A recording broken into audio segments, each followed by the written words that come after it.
nơiក្នុងភូមិដាច់ស្រយាលមួយកន្លែងភូមិនោះមានអ្នកភូមិរស់នៅខ្ទង់ប្រហែលជាង30គ្រួសារដែរអ្នកភូមិនៅទីកន្លែងនោះគឺពួកគាត់ប្រកបមុខរបរធ្វើស្រែនិងដាំដំណាំអ្នកនៅទីកន្លែងនោះរស់នៅបានសុខសាន្តណាស់ព្រោះថាពួកគាត់មិនសូវជាមានការខ្វះខាតប៉ុន្មាននោះទេម្យ៉ាងទៀតសត្វគោក្របីរបស់គាត់ក៏មានគ្រប់គ្រាន់ក្នុងការប្រើប្រាស់ប្រកបមុខរបរប្រចាំថ្ងៃក៏ប៉ុន្តែរយៈពេលកន្លងមកខ្ទង់ប្រហែលជា 3-4 ឆ្នាំនៅទីកន្លែងនោះស្រាប់តែមានគ្រោះរាំងស្ងួនភ្លៀងខានធ្លះបន្តគ្នាខ្ទង់ប្រហែលជា 5-6 ឆ្នាំនៅទីកន្លែងនោះដីប្រែក្លាយទៅជាបែកក្រហែងស្មៅក៏លែងដុះចំណែកឯអ្នកភូមិក៏ប្រកបមុខរបរធ្វើស្រែចម្ការដាំដំណាំក៏លែងបានផលមិនជួបប៉ុន្មានដោយសារតែខ្វះខាតអាហារមនុស្សម្នាក៏ចាប់ផ្ដើមលំបាកម្យ៉ាងទៀតនោះទឹកប្រើប្រាស់ក៏គ្មានមួយថ្ងៃទៅមួយថ្ងៃអ្នកភូមិនៅទីកន្លែងនោះកាន់តែលំបាកទៅចំណែកឯមនុស្សមួយចំនួនគេក៏ចាប់ផ្ដើមរៀបចំសម្ភារៈបង្វិចរបស់គេចាក់ចែងពីក្នុងភូមិនោះព្រះអាទិត្យនៅតែបន្តបើកថ្ងៃចាំងមកលើផែនដីចំណែកឯដីស្រែចម្ការទីកន្លែងដាំដំណាំរបស់អ្នកភូមិអ្នកស្រុកចាប់ផ្ដើមបែកក្រហែងធំឡើងម្នាក់បានធ្វើពិធីអុជធូប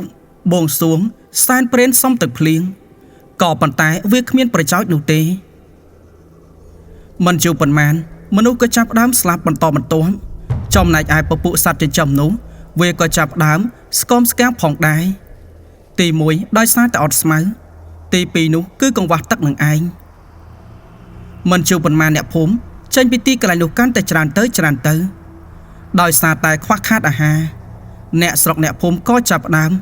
មានគំនិតចាត់ការទៅកាន់សត្វចិញ្ចឹមរបស់គាត់ធ្វើជាចំណីអាហារទៅក៏ព្រោះថាលុយកាក់ដែលពួកគាត់សន្សំទុកសម្រាប់ផ្គត់ផ្គង់នៅពេលដែលខ្វះខាតនោះនៅក្នុងពេលនេះ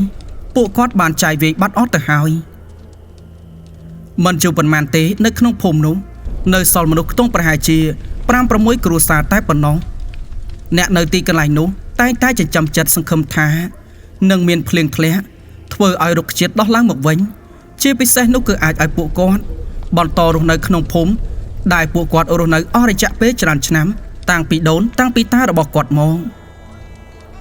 សម្លាញ់ពីគ្រួសារក៏បានទៅអង្គុយពិភាក្សាគ្នាពួកគាត់នេះសុទ្ធតែជាអ្នកពូកែទ្រាំបើមិនអញ្ចឹងទេប្រហែលជាពួកគាត់ចាក់ចេញពីក្នុងភូមិនេះបាត់យូរទៅហើយលោកពូម្នាក់ដែលមានឈ្មោះថាលោកពូសានគាត់ក៏បានទៅពិភាក្សាជាមួយនឹងសម្លាញ់នៅស្រួយអ្នកស្រុកអ្នកភូមិរបស់ជើង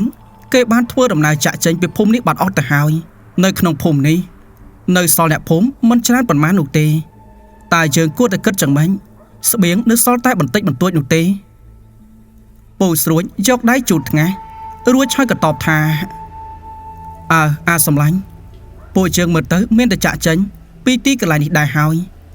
ទោះបីជានៅបន្តទៀតក៏មិនអាចប្រកបមុខរបរធ្វើស្រែចម្ការឬក៏ដាំដំណាំបន្តទៀតបានដែរបើនៅគឺមានតែស្វិតក្រពះស្លាប់តែប៉ុណ្ណោះក្នុងពេលនោះផងដែរមីងឡៃដែលជាប្រពន្ធរបស់ពូស្រួយគាត់ក៏បាននិយាយថាមិនហើយឪវាយើងនៅសល់ស្បៀងបន្តិចបន្តួចដែរទុកគ្រាន់ធ្វើដំណើរតាមផ្លូវបើសិនជាអស់ស្បៀងប៉ុណ្ណេះទៀតយើងប្រកាសជាវីវមិនដឹងថាពេលណាទើបអាចធ្វើដំណើរចាក់ចេញពីតំបន់គ្រោះរាំងស្ងួតនេះបានទេបន្ទាប់ពីពិភាក្សាគ្នារួចពូស្រួយគាត់ក៏និយាយថាណែសានឥឡូវនេះមានតែសម្រាប់ចិនចាក់ចេញពីភូមិដ៏កំសត់នេះនៅក្នុងថ្ងៃស្អែកឯងទៅប្រាប់ប្រពន្ធកូនទៅពូសានសំឡឹងទៅកាន់មីងឡៃដែលជាស្ត្រីកំពុងតែពោពោះគាត់បាននិយាយថាណែអាសម្លាញ់តើប្រពន្ធរបស់ឯងទៅរួចដែរឬអត់មើលទៅគ្នាមានពោះមានពងផងពូស្រួយសំឡឹងទៅរកប្រពន្ធក្រោយមកគាត់បាននិយាយថាយ៉ាងមិនដែរម៉ែវាតើឯងធ្វើដំណើរទៅកើតដែរឬអត់អ្នកមីងឡៃដកដង្ហើមធំក្រោយមកគាត់ក៏តបថា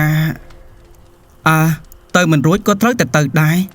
ព្រោះថានៅទីកន្លែងនេះមានតែផ្លូវស្លាប់មួយកូនមិនអីទេឪវាកូនទៅតែ2-3ខែទៀតតើក្រោយពីនោះទៅពូសានគាត់ក៏បានត្រឡប់ទៅផ្ទះសម្បែងរួចហើយប្រាប់ទៅកាន់មីងផាដែលជាប្រពន្ធគាត់បានសម្លឹងទៅកាន់សេកូនប្រុសរបស់គាត់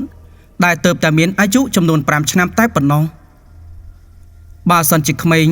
នៅក្នុងតំបន់ផ្សេងមានអាហារហូបចុកគ្រប់គ្រាន់អាយុ5ឆ្នាំនេះក៏រៀងធំហើយដែរក៏ប៉ុន្តែសេងគឺជាក្មេងរស់នៅក្នុងតំបន់រាំងស្ងួនមានគ្រោះទុរភិក្សគេនេះមានរូបកាយស្គមរីងរៃពូសានអាណិតកូនប្រុសខ្លាំងណាស់ក្រោយមកគាត់ក៏និយាយថាណែកូនពងថ្ងៃស្អែកនេះពុកសម្រាប់ចិនចាក់ចេញពីស្រុកភូមិរបស់ជើងហើយមើលទៅមិនជួមិនឆាប់យើងប្រកាសជាអាចរកកន្លែងថ្មីរស់នៅបានហើយទីកន្លែងនោះប្រកាសជាអាចឲ្យពួកយើងនេះប្រកបមុខរបរចិញ្ចឹមជីវិតបានពិតជាមិនខានទេកូនសេកគឺជាក្មេងស្ដាប់បង្គាប់ទោះបីជាគេនេះមានអាយុទៅតែ5ឆ្នាំក៏ដោយសេកបាននិយាយថាមិនអីទេពុកម៉ែទៅណាគឺកូនទៅនំកូនគ្មានបញ្ហានោះទេពូសាននិងមីផាសំឡឹងទៅកាន់កូនប្រុសរបស់គាត់កូននេះនឹកក្មេងទេក៏ប៉ុន្តែចេះណាស់ទឹកភ្នែករបស់អ្នកទាំងពីរក៏ចាប់ផ្ដើមស្រក់យកដៃទៅអើក្បាលកូនប្រុសមីងផាបាននិយាយថាកូនម្ដាយឯនេះពិតជាកំសត់ខ្លាំងណាស់កើតមកនៅចំសម័យគ្រោះទុរភិក្សគ្រួសាររបស់យើងហូបចុកមិនគ្រប់គ្រាន់បើសិនជាឯងហូបចុកគ្រប់គ្រាន់វិញនោះមិនដឹងថាឯងស្អាតប៉ុណ្ណាទេកូនបន្ទាប់ពីនោះទៅពួកគាត់ក៏ចាប់ផ្ដើមរៀបចំសម្ភារៈមួយចំនួនដែលអាចយកធ្វើដំណើរចាក់ចេញពីទីកន្លែងនេះបានក៏ប៉ុន្តែគឺធ្វើដំណើរថ្មើរជើងមើលទៅប្រហែលជាពួកគាត់យកសម្ភារៈទៅមិនបានច្រើននោះទេនៅក្នុងភូមិនេះមិនមែនថតរទេះនោះទេរទេះគឺវាមានក៏ប៉ុន្តែសត្វគោក្របីត្រូវពួកគាត់នេះចាត់ការធ្វើជាចំណីអាហារបាត់អស់ទៅហើយដោយសារតែក្រពះពួកគាត់ត្រូវតែបង្ខំចិនមួយជប់ក៏បានកន្លងផុតក្រោយមកអ្នកទាំងពីរគ្រួសារនេះក៏ចាប់ផ្ដើមធ្វើដំណើរតិចចាក់ចេញពីក្នុងភូមិដ៏កំសត់របស់គាត់អនុស្សាវរីយ៍រាប់ពាន់ម៉ឺនសែនលានដែលបានបន្សល់ទុកនៅក្នុងភូមិដ៏កំសត់ធ្វើដំណើរបណ្ដើពួកគាត់សម្រក់ទឹកភ្នែកបណ្ដើចំណែកឯអ្នកនៅក្នុងភូមិនៅសល់ប៉ុន្មានគ្រួសារនោះពួកគាត់ក៏ចាប់ផ្ដើមរៀបចំសម្ភារៈចាក់ចេញពីក្នុងភូមិនេះដែរព្រោះថាក្នុងភូមិមានមនុស្សបាត់បង់ជីវិតច្រើនណាស់យប់ឡើងតែបានឮសម្រែកស្រែកធ្ងោហើយពួកគាត់ក៏ខ្លាចចំពោះអមនុស្សជាពិសេសនោះគឺពពួកសត្វឆ្កែចចក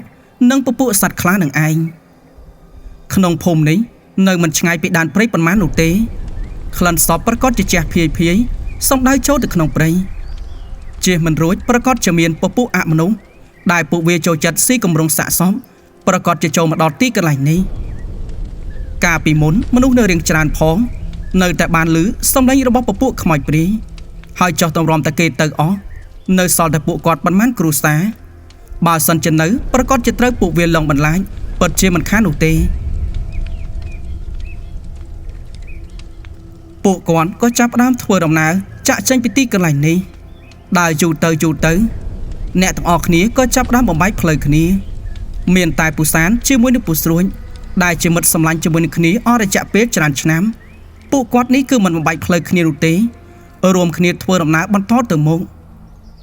ក៏ប៉ុន្តែគ្រោះទុរភិក្សមិនមែនជាគ្រោះធម្មតានោះទេតំបន់រាំងស្ងួតគឺវែងឆ្ងាយខ្លាំងណាស់ពួកគាត់បានហូបអាហារហូបចុកដែលបានត្រៀមដាក់មកជាប់ខ្លួននោះសឹងតែនឹងអស់បាត់ទៅហើយរយៈពេលជាងកន្លះខែពួកគាត់ក៏បានធ្វើដំណើរចេញផុតពីទីកន្លែងនោះរួចហើយក៏បានចូលទៅដល់ដែនព្រៃដែលមានធម្មជាតិខៀវស្រងាត់អ្នកទាំងពីរក៏ចាប់ដើមសម្លឹងទៅកាន់ដែនព្រៃនោះរួចហើយពូសាននិយាយថាសម្លាញ់ពួកយើងមានទីកន្លែងសម្រាប់ផ្ដើមជីវិតថ្មីហើយនោះគឺតំបន់ព្រៃភ្នំទេតាពូស្រួយចាប់ដៃសម្លាញ់រួចក៏និយាយថាទីបំផុតពួកយើងរកបានទីកន្លែងថ្មីហើយណែតោះពួកយើងស្រុតដំណើរទៅក្រោយនៅទីកន្លែងនោះមានទឹកផឹកខ្ញុំស្រែកទឹកខ្លាំងណាស់